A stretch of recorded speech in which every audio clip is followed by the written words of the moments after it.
사도신경으로 우리의 신앙을 고백하며 새벽 예배 하나님께 올려드리겠습니다. 전능하사 천지를 만드신 하나님 아버지를 내가 믿사오며 그 외아들 우리 주 예수 그리스도를 믿사오니 이는 성령으로 잉태하사 동정녀 마리아에게 나시고 본디오 빌라도에게 고난을 받으사 십자가에 못 박혀 죽으시고 장사한 지 사흘 만에 죽은 자 가운데서 다시 살아나시며 하늘에 오르사 전능하신 하나님 우편에 앉아 계시다가 저리로서 산자와 죽은 자를 심판하러 오시리라. 성령을 믿사오며 거룩한 공예와 성도가 서로 교통하는 것과 죄를 사하여 주시는 것과 몸이 다시 사는 것과 영원히 사는 것을 믿사옵나이다. 아멘.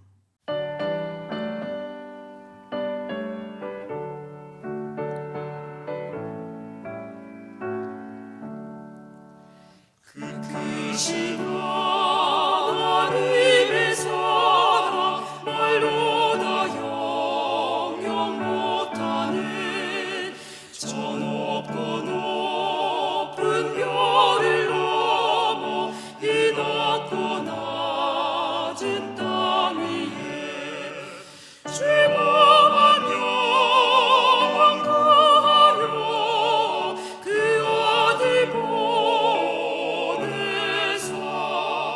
왕업제물 삼으시고 죄 용서하셨네. 하나님 크신 사랑을 증명다 못하네.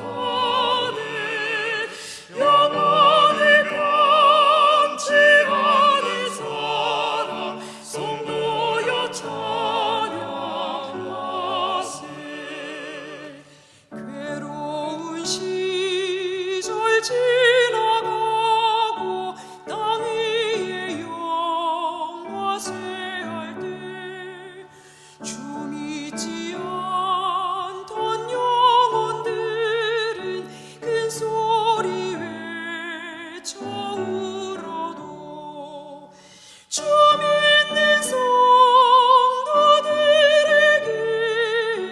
큰 사랑 베푸사 우리의 죄 사했으니 그 은혜 잊을까. 하나님 크신 사랑은 증명다 못하네. 영원히 변치 않는 사랑 성도여 찬양하세. 하늘을 두루마리 삼고 바다를 먹물 삼아도 한없는 하나님의 사랑 더 길어갈 수 없겠네. 하나님의 크신 사랑 그 어찌 닿았을까. 저 하늘 높이 사도 채우지 못하리. 하나님 크신 사랑을 증명다 못하네. 영원히 변치 않는 사랑 성도여 찬양하세.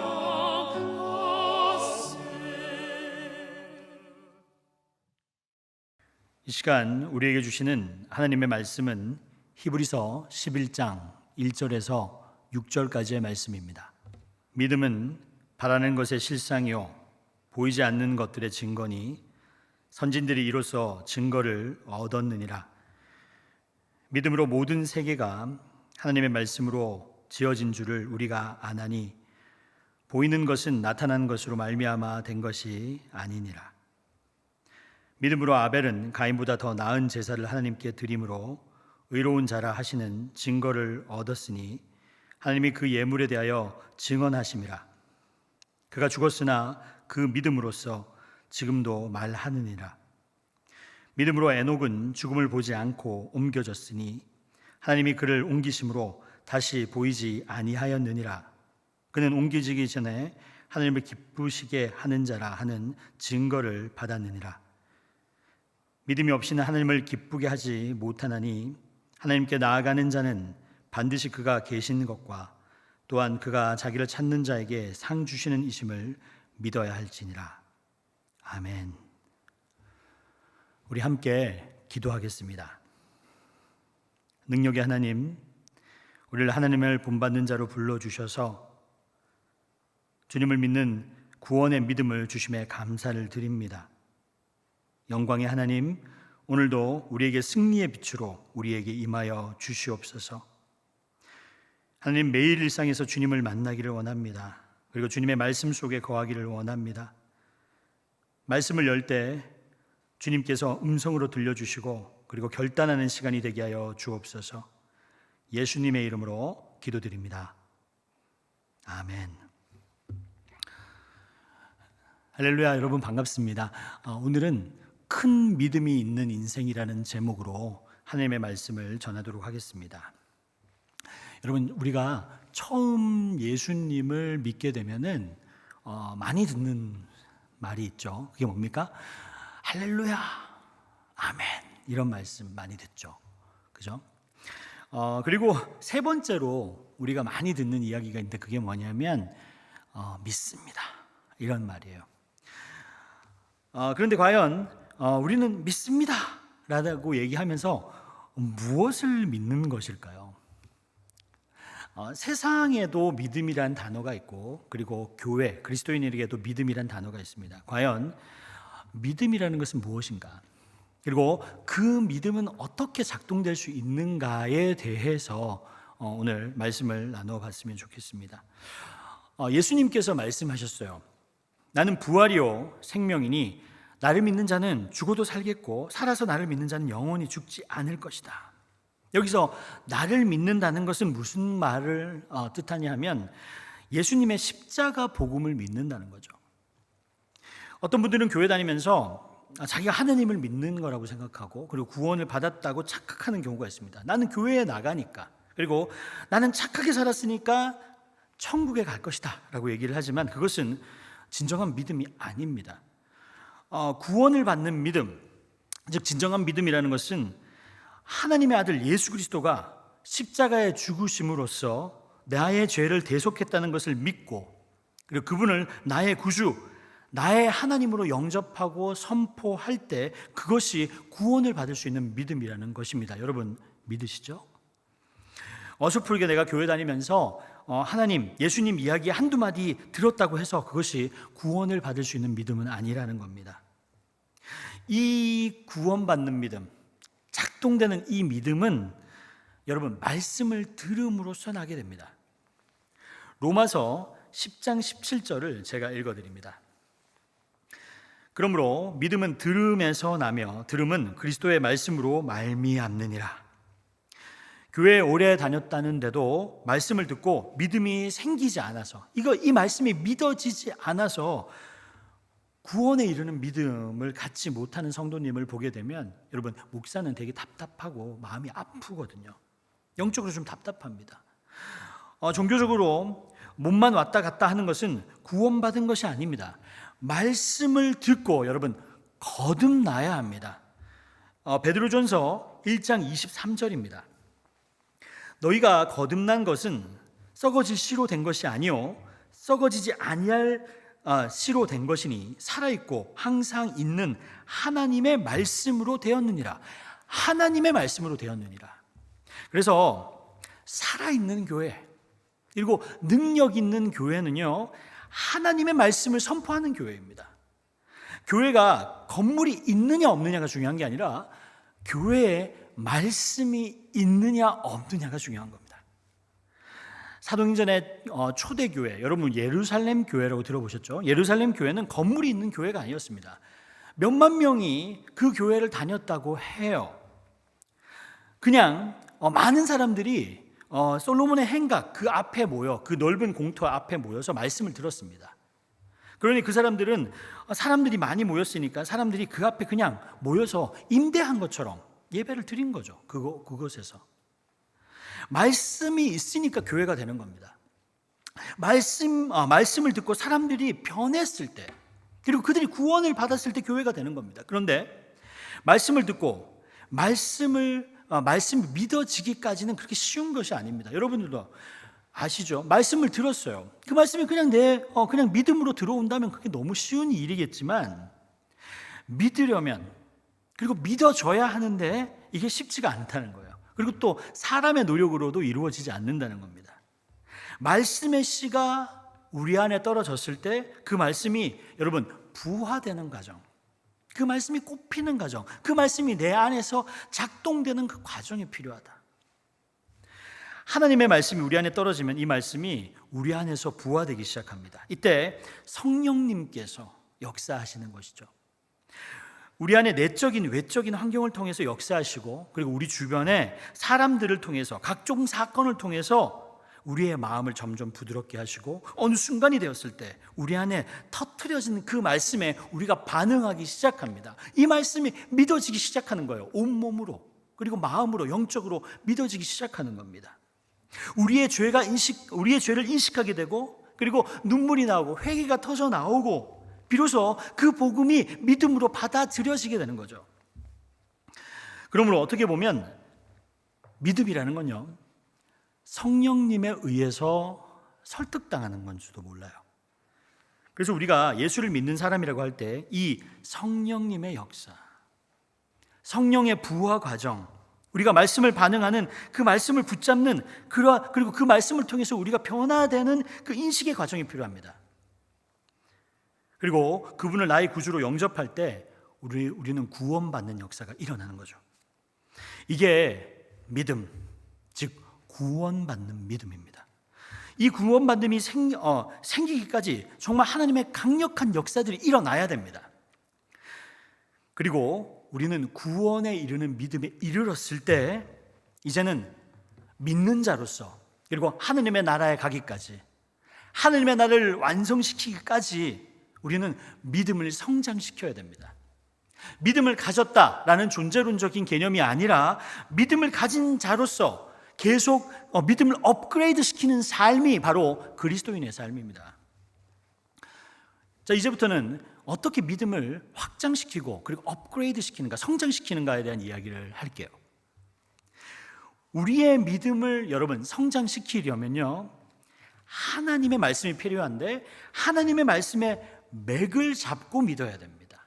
이게 무슨 말이냐면, 우리는 하나님의 약속대로, 하나님의 말씀대로 하나님의 말씀을 온전히 믿어야 되거든요. 근데 어떤 사람들은 보면 하나님의 말씀을 믿기는 믿는데요, 짜집기해서 믿는 경우가 있어요. 어떤 분이 저에게 와서 이렇게 얘기합니다. 목사님, 하나님께서 사람은 무엇이든지 구하라고 하셨습니다. 그러면 이루어진다고 하셨어요 라고 나에게 그런 말씀을 전했다고 합시다. 여러분, 그런데 이 말씀을 우리는 다 읽은 건가요? 이 말씀의 요점은 이거거든요. 요한복음 15장 7절, 너희가 내 안에 거하고 내 말이 너희 안에 거하면 무엇이든지 원하는 대로 구하라, 그리하면 이루리라. 무엇이든지 원하는 대로 구하라, 그리하면 이루리라 전에 뭐가 있죠? 너희가 내 안에 거하고 내 말이 너희 안에 거하면이라는 그 전제가 있잖아요. 즉 우리는 하나님의 말씀을 올바로 받아들일 때, 그리고 하나님의 그 말씀의 맥을 가지고 받아들일 때 믿음이 성장되는 것을 볼 수 있습니다. 얼마나 많은 사람들이 이렇게 성경의 말씀의 맥이 아닌, 그리고 성경 말씀의 전체 배경의 흐름을 잡지 않고 짜집기해서 말씀을 받아들인지 모릅니다. 이것은 여러분 믿음을 성장시킬 수도 없고 믿음도 아닙니다. 우리는 제대로 말씀을 알아야 합니다. 우리가 모든 일을 행할 때 말씀의 맥을 붙잡고 그리고 하나님께 나가야 된다는 것을 여러분 믿으시길 바랍니다. 좋아요. 우리가 말씀의 맥을 붙잡고 그리고 믿음의 방향을 올바로 세웠다면 그 다음에 해야 되는 일은 뭐냐면 믿음의 크기를 확장시켜야 됩니다. 성경에 보면 작은 믿음과 큰 믿음에 대한 이야기가 나옵니다. 예수님께서 말씀하셨어요. 예수님이 복음서에서 너는 믿음이 크다고 하신 사람이 있고 너는 믿음이 작은 자로다라고 하신 사람이 있어요. 여러분, 믿음이 큰 자들은 성경에 한번 보면 뜻밖의 사람들이 꽤 많이 나옵니다. 성경을 잘 모르는 로마 백부장, 그리고 천대받는 이방인 가나안 여인에게 예수님께서는 너의 믿음이 크도다라고 이야기하셨습니다. 그러면 큰 믿음은 어떤 믿음일까요?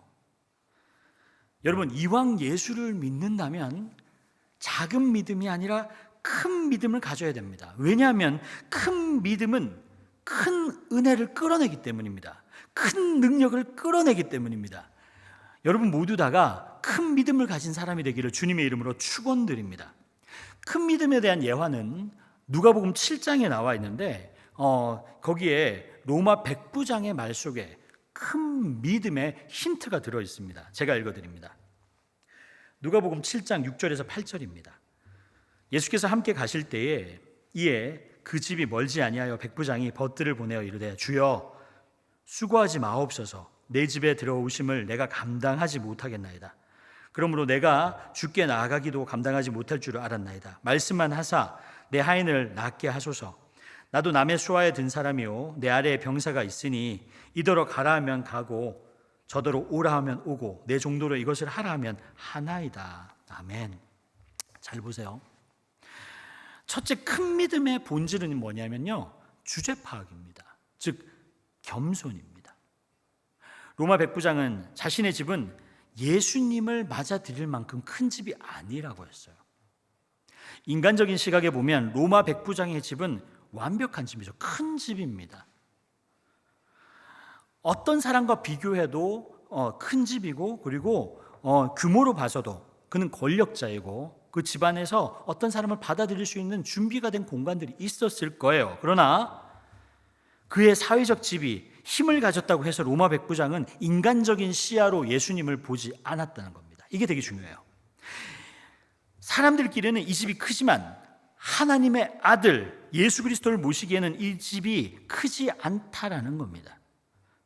여러분, 그것이 겸손입니다. 밑바닥에서 내 마음속에서 겸손이 자연스럽게 깔리기 때문에 이런 말이 확 나오는 거예요. 즉 예수 그리스도를 대하는, 하나님을 대하는 백부장의 태도를 우리는 보아야 됩니다. 사랑하는 여러분, 겸손은 자기를 낮추는 것이 아니에요. 하나님을 높이는 겁니다. 예수 그리스도를 높여드리는 겁니다. 이게 굉장히 중요합니다. 어떤 문제가 터졌을 때 이 문제를 해결하기 위해서 비서를 불러서 취하는 태도와 사장님을 불러서 대하는 태도는 다릅니다. 비서는 내가 부리는 사람이거든요. 그렇기 때문에 내가 원하는 시간, 내가 원하는 방법대로 불러서 이거 해달라고 지시하는 겁니다. 근데 나보다 높은 사장님이나 대표님은 다르죠. 사장님, 문제가 터졌습니다. 이런 문제가 생겼습니다. 어떻게 할까요? 물어보면서 사장님이 원하는 시간, 그분이 원하는 때에 처분하게끔 나를 맡기는 겁니다. 오늘 많은 사람들이 주님 앞에 문제를 해결해 달라고 하면서 하나님을 비서로 믿는 믿음을 가진 사람들이 많습니다. 이 시간에, 이 때에 해주세요. 근데 하나님을 주인으로 모시는 믿음은 다릅니다.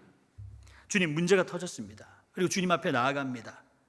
주님의 뜻대로, 주님의 타이밍에 이 문제를 해결해 주십시오. 저는 이 문제를 해결할 수가 없습니다 라고 이야기할 수 있는 믿음, 즉 겸손이 깔린 믿음이 여러분 큰 믿음이라는 것을 여러분 믿으시기를 바랍니다. 왜냐하면 우리의 영적인 눈이 열려서 예수 그리스도, 그 하나님이 어떤 분이신가를 온전히 인정하고 비서를 부리듯이 내 마음대로 믿음을 가지는 것이 아니라 하나님의 때에 하나님의 방법으로 해달라고 할 수 있는 그 믿음. 여러분, 인간도요, 인정을 받을 때 행복하잖아요. 하나님도 마찬가지입니다. 하나님도 하나님의 수준으로 우리가 하나님을 높여 들었을 때 그분께서 기뻐하십니다. 여러분, 하나님은요 역사의 주관자십니다. 전능자십니다. 그리고 우리가 그분을 온전히 받아들일 때, 보이지 않지만 성령으로 이야기하시는 그 하나님을 받아들일 때 놀라운 믿음의 역사가 일어납니다. 오늘 본문 11장 1절을 읽어드립니다. 믿음은 바라는 것의 실상이요 보이지 않는 것들의 증거니. 여러분, 눈에 보이는 것을 확인하는 것은 과학입니다. 믿음이 아니에요. 예수님은 우리가 믿고 선포하는 것만큼 역사하십니다. 그 믿음은 능력 있는 사역을 위해서 여러분 필수 조건입니다. 헨리 브래커비 목사님은 이런 말씀을 하셨어요. 하나님이 당신에게 어떤 사명을 주실 때 그 사명은 분명히 하나님만 하실 수 있는 일일 것입니다. 당신의 힘으로 감당하기 불가능한 일일 것입니다. 이렇게 얘기했어요. 하나님은 애초부터 불가능한 사역을 주셨는데 우리는 애초부터 아니 이 사명, 이 사역 내가 어떻게 감당하지? 나는 사람도 없고 시간도 없는데 나는 재능도 없는데 라고 하면서 못하겠습니다 라고 하는 경우가 있어요. 이것은 여러분 뭔가가 잘못된 겁니다. 우리에게 사명을 주시는 분은 누구십니까? 바로 하나님이십니다. 하나님이 사명을 주실 때 어차피 우리의 힘으로 할 수 없다는 걸 알아요, 몰라요? 아세요. 우리의 능력은 이만큼, 사명은 커 보인다면 하나님께서 그 사명을 주실 때 그 사명을 감당할 만한 능력과 사람을 붙여주신다는 것을 여러분 믿으시기를 바랍니다. 그래서 사명받은 사람은 사명이 아무리 커 보인다고 할지라도 기도부터 해야 합니다. 잠잠히 기다리면서 하나님의 능력이 와서 전에 없던 능력의 축복을 받아서 일어나야 합니다. 자꾸 머리가 빠르고 믿음이 없어지게 되면 저 못하겠습니다. 거절하게 됩니다. 하지만 하나님이 주시려고 했던 그 능력이 있거든요. 그걸 그냥 던져버리는 거예요. 그리고 부르심에 순종하는 다른 사람에게 그 능력이 가게 되는 거죠. 그래서 우리는 이렇게 얘기합니다. 어떻게 저 사람은 저렇게 능력도 있고 사람도 있고 그리고 하나님이 주시는 아이디어에 그렇게 충만한 거지? 어떻게 저런 은혜를 받았지? 라고 한다면 딴 거 없어요. 겸손하고 순종하는 사람이기 때문입니다. 예수님의 제자들에게 너희는 땅 끝까지 이르러 내 제자를 삼으라, 제자를 삼으라라고 사명을 주셨을 때 제자들이 할 수 있을 거라고 생각했을까요? 그렇지 않습니다. 예수님이 말씀하십니다. 너의 힘으로 하려고 하지 말고 들어가서 내가 이야기할 때까지 기도하고 기다려라. 성령이 임하기를 기다려라. 이렇게 얘기하십니다. 기도하고 기다린 그 120명의 사람들을 통해서 하나님은 그들에게 능력을 주시고 그리고 하나님의 역사를 일으켜 나가셨습니다. 사랑하는 성도 여러분, 이것이 믿음입니다. 그러므로 믿음이란 사명을 주시는 하나님께서 그 사명을 감당할 수 있는 능력도 주신다는 것을 믿는 것입니다. 그것이 완성된 믿음이에요. 완전 신앙의 초보인 백부장이 그걸 봤습니다. 내가 겸손하게 순종하고 그것을 받아들이기만 하면 하나님께서 능력을 주시고 그리고 이끌어 주시고 만날 만한 사람을 붙여주시고 하늘문을 열어주신다는 것을 믿었습니다. 왜요? 하나님은 인간이 아니요 하나님은 온전히 하나님 되시기 때문입니다. 히브리서 11장 6절을 제가 읽어드립니다. 믿음이 없이는 하나님을 기쁘게 하지 못하나니 하나님께 나아가는 자는 반드시 그가 계시는 것과 또한 그가 자기를 찾는 자들에게 상 주시는 이심을 믿어야 할지니라. 여러분, 어떨 때 하나님이 기뻐하십니까? 바로 우리가 믿음을 가질 때 하나님께서 기뻐하십니다. 하나님을 하나님으로 인정해 주는 믿음, 하나님이 내 비서가 아니라 내 주인 된다는 것을 인정하는 믿음, 그 믿음으로 그 믿음이 발휘될 때 하나님은 너무 기뻐하셔서 다른 우리에게 모든 능력과 환경을 주신다는 것을 여러분 믿으시기를 바랍니다. 오늘 여러분 말씀을 듣고 결단하십시오. 큰 믿음을 가진 사람, 보이지 않는 그 하나님을 믿음으로 말미암아 하나님이 주시는 그 사명을 믿음으로 말미암아 그 사명에 순종하고 따라감으로 충만한 삶, 능력이 있는 삶, 그리고 하나님이 이끄시는 놀라운 능력을, 하나님의 역사를 보는 여러분이 되시기를 주님의 이름으로 축원드립니다. 큰 믿음을 가진 사람이 되십시오. 우리 주님께서 가르쳐준 기도로 오늘 예배를 마치도록 하겠습니다. 하늘에 계신 우리 아버지여, 이름이 거룩히 여김을 받으시오며 나라가 임하시오며 뜻이 하늘에서 이루어진 것 같이 땅에서도 이루어지이다. 오늘 우리에게 일용할 양식을 주시옵고 우리가 우리에게 죄진 자를 사하여 준 것 같이 우리 죄를 사하여 주시옵고 우리를 시험에 들게 하지 마시옵고 다만 악에서 구하시옵소서. 나라와 권세와 영광이 아버지께 영원히 있사옵나이다. 아멘.